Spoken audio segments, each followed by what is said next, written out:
Good day, and welcome to the Aethlon Medical Second Quarter Fiscal 2026 Earnings and Corporate Update Conference Call. All participants will be in listen-only mode. Should you need assistance, please signal a conference specialist by pressing the star key followed by 0. After today's presentation, there will be an opportunity to ask questions. To ask a question, you may press star then 1 on your telephone keypad, and to withdraw your question, please press star then 2. Please note today's event is being recorded. I would now like to turn the conference over to Jim Frakes, CEO and CFO. Please go ahead. Thank you, operator, and good afternoon, everyone. Welcome to Aethlon Medical's Fiscal Second Quarter 2026 Earnings Conference Call. My name is Jim Frakes, and I'm the Chief Executive Officer and Chief Financial Officer of Aethlon Medical.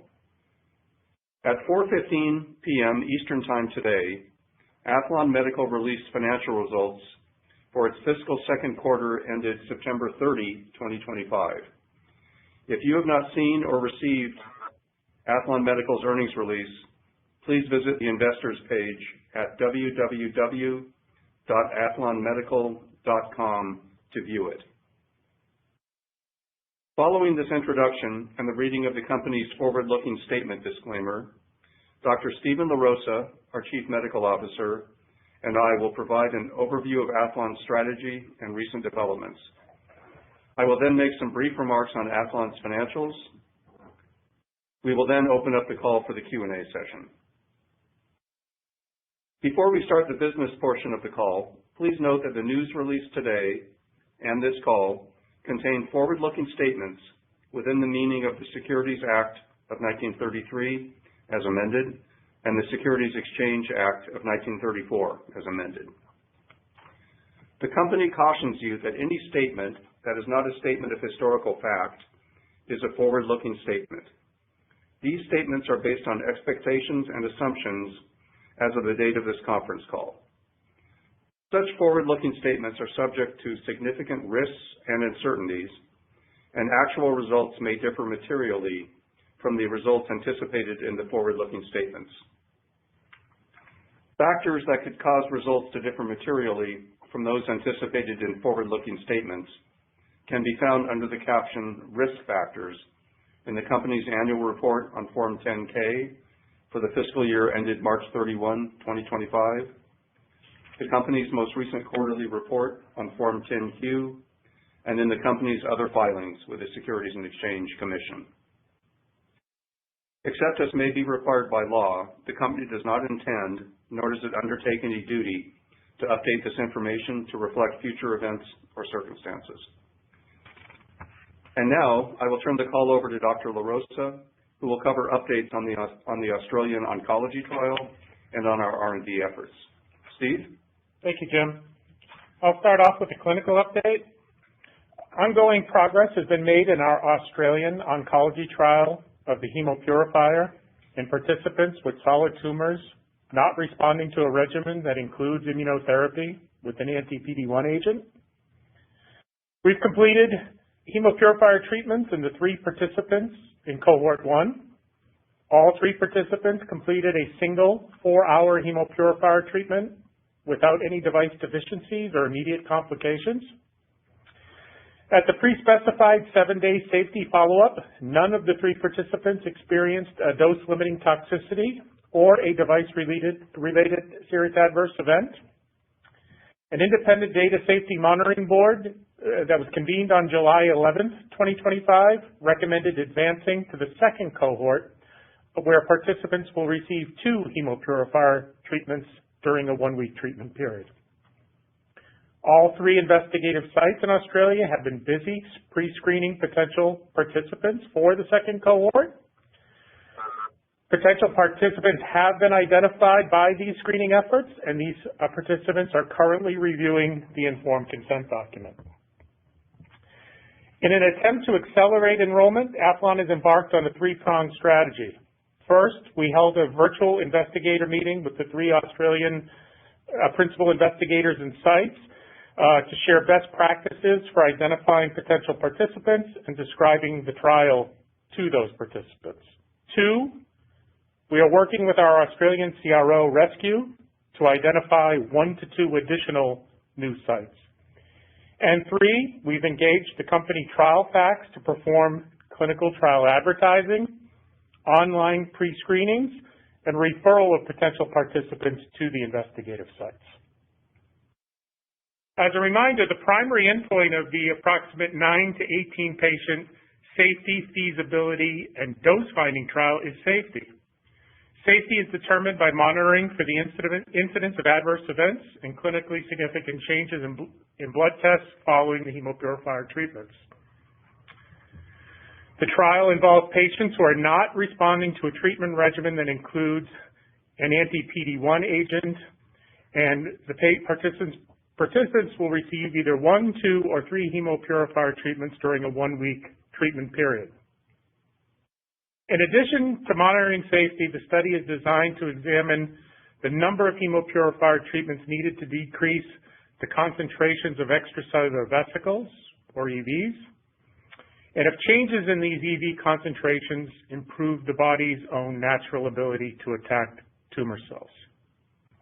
These exploratory central laboratory analyses will inform the design of later efficacy and safety trials, including a pre-market approval study known as a PMA study required by the FDA and other regulatory agencies. As described in our press release from October 7, 2025, the laboratory of Professor George Grau at University of Sydney has performed analyses of extracellular vesicle, EV number, and lymphocyte counts on samples before and after the HP treatment in the 3 patients in the first cohort. EVs are nanoparticles that participate in cell-to-cell communication and are implicated in the spread of cancer, known as metastasis, the growth of new blood vessels to the tumor, called angiogenesis, and also inhibit the body's T cells, which are important for killing tumor cells. 2 of the 3 participants in the trial showed decreases in large EVs known as microvesicles following the Hemopurifier treatment. When examining the subsets of EVs, decreases were also noted in large and small platelet-derived EVs in 2 of the 3 patients. We observed decreases in the subset of large EVs carrying the ligand PD-L1 in all 3 participants during the Hemopurifier treatment. Persistently elevated counts of EVs with PD-L1 have been associated with a lack of response to anti-PD-1 agents. Following a single 4-hour Hemopurifier treatment, decreases were also observed in 7 out of 10 microRNAs examined in 2 of the 3 participants. MicroRNAs are about 1 component of the cargo of extracellular vesicles and have previously been reported to promote cancer growth and metastasis. After a single 4-hour treatment, improvements in laboratory ratios associated with responses to immunotherapy were noted in 2 of the 3 participants. These ratios included the neutrophil to lymphocyte ratio, monocyte to lymphocyte, lymphocyte to albumin, and the systemic immune inflammation index. Increases were noted in total T cells, CD8 and CD4 T cell subsets, and tumor-specific CD137 positive T cells in participants following the Hemopurifier treatment.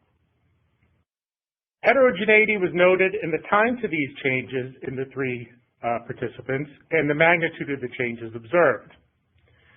Additional data from the subsequent 2 cohorts will help to determine whether these observations are reproducible and whether there is a dose response with additional Hemopurifier treatments in terms of the magnitude and the duration of these changes. I'll now switch to an update on the preclinical R&D activities. Aethlon Medical presented preclinical data on August 12, 2025 at the Keystone Symposium on Long COVID and Other Post-Acute Infection Syndromes.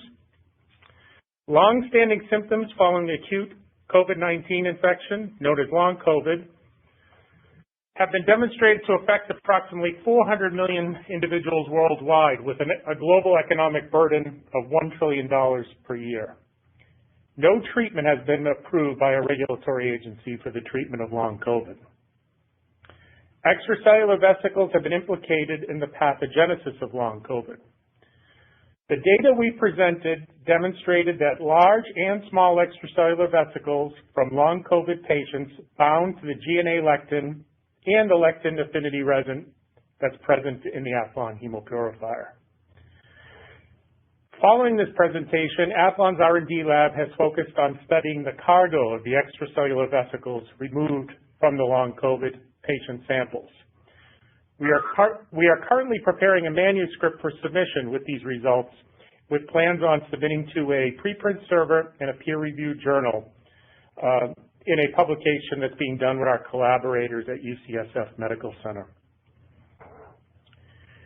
Recently, Aethlon Medical signed a material transfer agreement, an MTA, to study the compatibility of the Aethlon hemopurifier with a system that utilizes a single small lumen vascular catheter and a simplified blood pump. Currently, operation of the hemopurifier requires a large double lumen dialysis catheter, a more complicated dialysis machine, as well as supervising nephrologists, dialysis nurses, and the requirement for a dialysis unit bed. The research done under this MTA could lead to a simplified system for performing hemopurifier treatments in oncology units in the future. With that, I'll turn the call over to Jim for the financial discussion and questions. Thanks, Steve, and good afternoon again, everyone.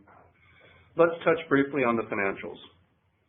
As of September 30, 2025, we had a cash balance of approximately $5.8 million. Our consolidated operating expenses for the 3 months ended September 30, 2025, were approximately $1.5 million, down by approximately $1.4 million, or 48%, from $2.9 million in the same period of 2024. The decreases were reflected across our expense categories of payroll, general and administrative expenses, and professional fees. Our payroll and related expenses decreased by approximately $778,000, reflecting lower headcount, reduced bonus accruals, and absence of prior year severance charges. Our general and administrative expenses declined by approximately $437,000, driven by lower clinical trial costs, and in part due to a $218,000 R&D tax incentive credit from the Australian government, as well as reductions in supplies, insurance, and other operational costs. And our professional fees decreased by approximately $177,000, mainly from reduced investor relations and contract labor expenses, partially offset by higher legal, tax, audit, and financial services costs. As a result of these factors, our operating loss for the quarter decreased to $1.5 million, again compared to $2.8 million in the prior year period, reflecting solid progress in aligning our resources with our strategic priorities. You can find more detail on these expense changes in our Form 10-Q, which breaks down specific drivers by category. We included these earnings results and related commentary in our press release issued this afternoon. The release also included the balance sheet for September 30, 2025, and the statements of operations for the 3 and 6 month periods ended September 30, 2025 and 2024. We will file our quarterly report on Form 10-Q following this call. Our next earnings call for the fiscal third quarter ending December 31, 2025, will coincide with the filing of our quarterly report on Form 10-Q in February 2026. And now we would be happy to answer any questions that you may have. Operator, please open the call for questions. Thank you. We will now begin the question and answer session. To ask a question, you may press star then 1 on your telephone keypad. If you're using a speakerphone, we ask that you please pick up your handset before pressing the keys. If at any time your question has been addressed and you'd like to remove yourself from queue, please press star then 2. Today's first question comes from Marla Marin with Zacks. Please go ahead. Thank you. So I just want to understand one thing in terms of the recruitment for cohort 2. To what extent will potential participants understand, that you're moving forward and that there were some positive responses in cohort 1, or that doesn't come into play at all? Hi, Marla. Yeah, so it's a good question. So when we had our virtual investigator meeting, we went over again with the investigators what we saw in terms of observations with the EVs and the T cells in the first cohort so that they would understand those and be able to explain them. And then we also had a very, good discussion about how to describe this trial to the patients. And there was a lot of good input from all 3 PIs. So I think the investigator meeting had a lot of value from that perspective. Okay. And then also, so you had, as you have been, explaining for a while, there was the follow-up with the cohort 1 participants, a 7-day follow-up. Is there any sense in terms of, subsequently whether, there's that group of those 3 people are still performing in the way that you would expect, or that wouldn't be in any way statistically meaningful data to have? Well, we have the observations were based on the labs that went out to 8 weeks. So we have all that data for those patients. So there's no subsequent EV or T cell data that we expect from that group of patients. And then, although we are following them clinically, that is not an endpoint. This is an early safety and feasibility trial, so we can't make any comments about the clinical response. Okay, right, that makes sense. And with cohort 2, can you just remind us in terms of you're looking for, this is a dosage finding study as well as, safety study. So what should we be thinking about once you, down the road when you release top-line data, what you'll be looking for? Yeah, so great question. So in cohort 2, during a 1-week period, the participant will get 2 HP treatments. So Monday, Friday would be the schedule as opposed to a single treatment. So what we would like to see, not only, most importantly, can someone tolerate 2 treatments in a week? That's the main objective. But what we'd like to see is that the EV decreases that we observed in the first cohort would be more profound because they're getting 2 treatments instead of 1, and that the T cell changes would also increase over time. So a dose response, even though it's a device, not a drug, a dose response. And then, of course, reproducing what we saw in the first 3 patients. So I think the next tranche of data will, give us more information than we have right now. Yeah. Okay. Yeah, that makes sense.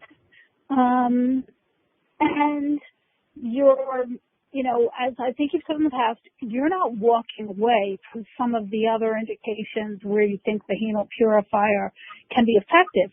But, given the realities of, budgets and time constraints and all, you're not investing a lot of time or money in some of these other indications. So the paper that you wrote and then the presentation at the medical forum, are those the kind of things that we should, think about for you, going forward in the near term to try to keep, people apprised of what's going on with the hemopurifier? Yeah, no, as we've talked about before, I think EV reductions are relevant in a large number of indications. We've got to focus our efforts because of our staff and amount of funding. I would expect in the near term that we will have a preprint on our long COVID data, so that's something to look forward to, and that data will also simultaneously get submitted to a peer-reviewed journal, which of course gets, as it said, peer review. So that would be the next. So the long COVID data. And then as we can, we will look at EVs and other diseases. But again, we have, as you said, we have to be focused based on our resources. Right. Okay. So we are monitoring other indications, but we're trying to stay focused. Right. No, I get it. And then Jim, question for you in terms of, you're always looking for ways to stretch, or optimize your spending.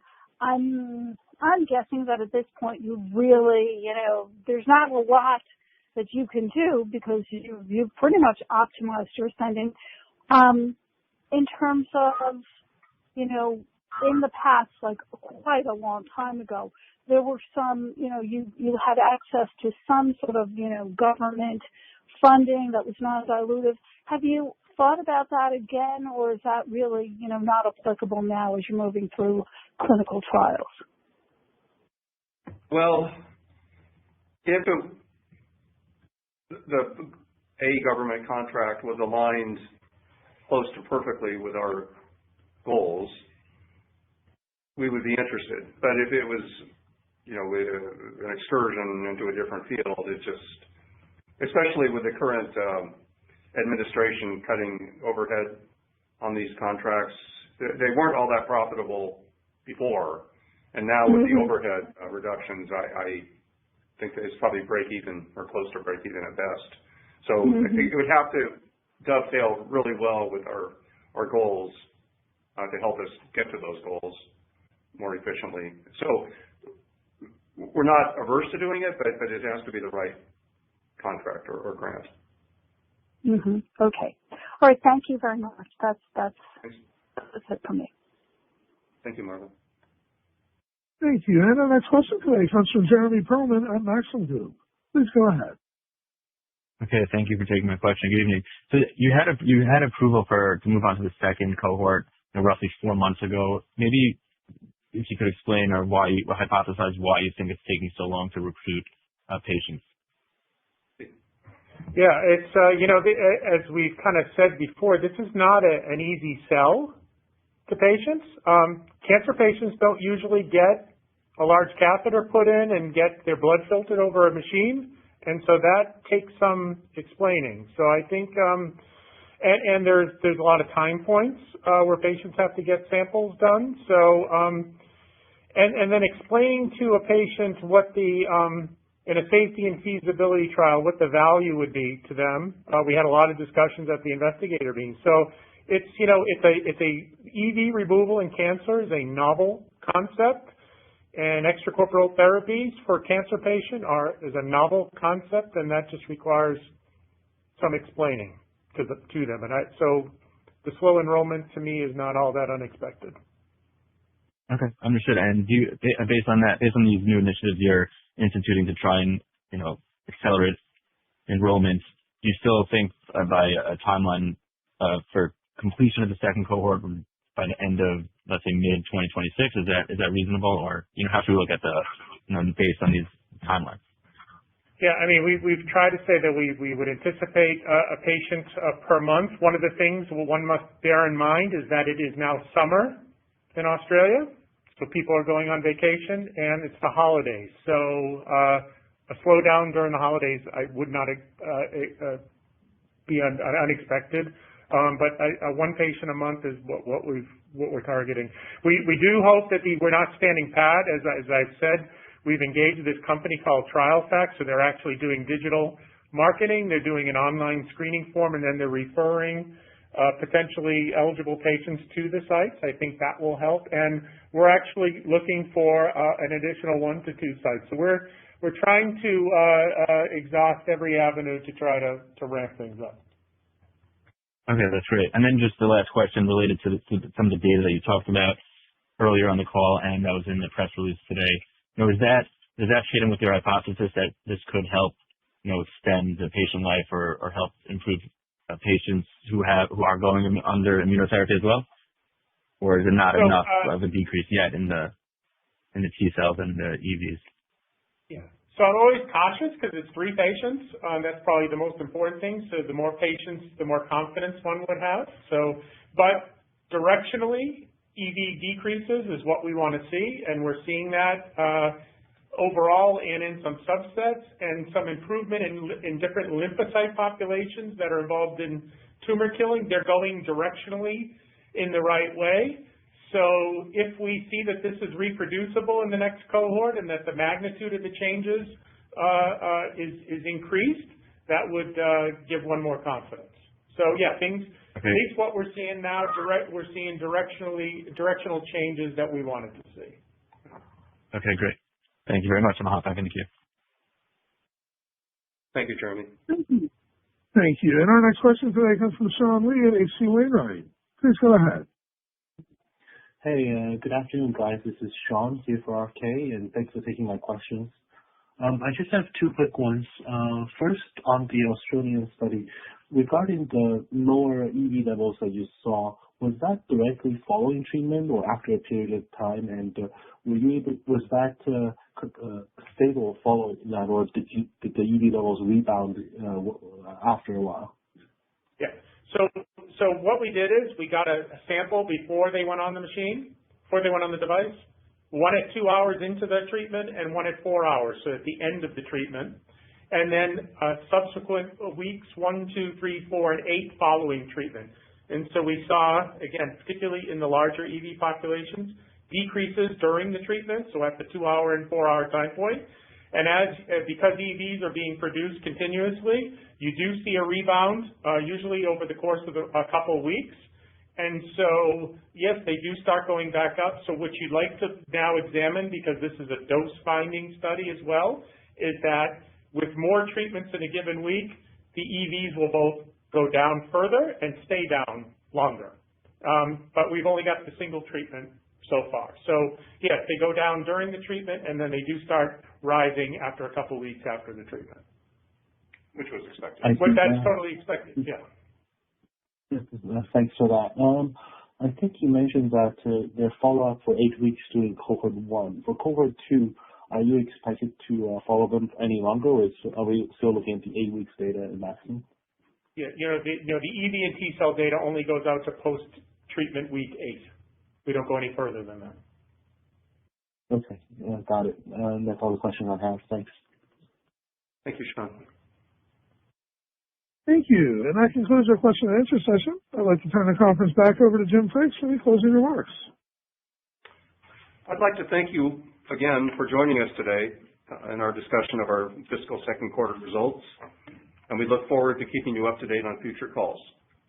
Thanks again. Goodbye. Thank you. That concludes today's conference call. We thank you all for attending today's presentation. You may now disconnect your lines and have a wonderful day.